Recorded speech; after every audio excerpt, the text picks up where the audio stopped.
Mongolia রাজধানীর নাম কি? সেলস আর মার্কেটিং এ কাজ করতে গেলে মঙ্গোলিয়া রাজধানী জানতে হবে কেন? কল্পনা করুন তো, আপনি 20 তলা একটা বাড়ির 15 তলায় আছেন, হঠাৎ আগুন ধরে গেল, ভয়ঙ্কর আগুন, সবাই ছুটোছুটি শুরু করে দিয়েছে, আপনি তখন কি করবেন? স্যার আমি কল্পনা করা বন্ধ করে দিব।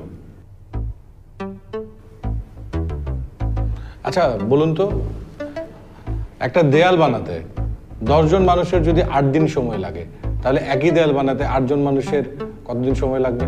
স্যার কোনো সময় লাগবে না, কারণ দেয়ালটা তো আগের 10 জন বানিয়ে দিয়ে গেছে।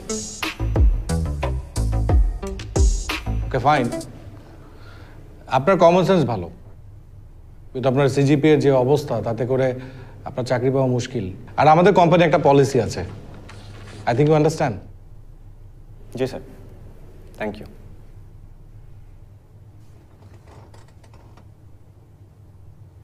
কিছু বলবেন? জি একটা প্রশ্ন ছিল। কি বলুন?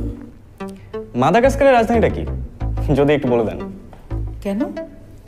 না মানে নেক্সট ইন্টারভিউতে জিজ্ঞেস করতে পারে। আর আপনারা এত বড় পোস্টে আছেন, বিশ্বের সব দেশের রাজধানীর নাম তো আপনাদের ঠোঁটের আগে থাকার কথা।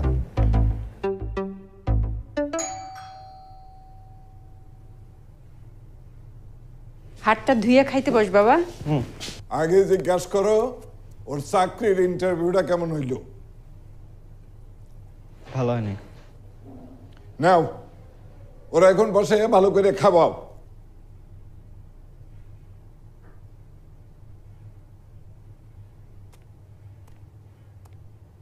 তোমার রাজপুত্রের জন্য চাকরি বাকরি না, ওর জন্য আমার ওই সবজির দোকানই ঠিক আছে।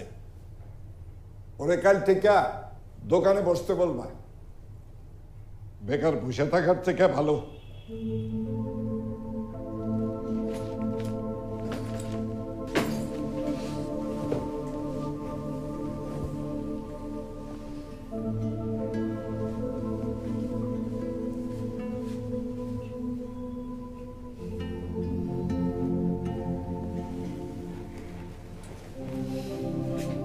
মামা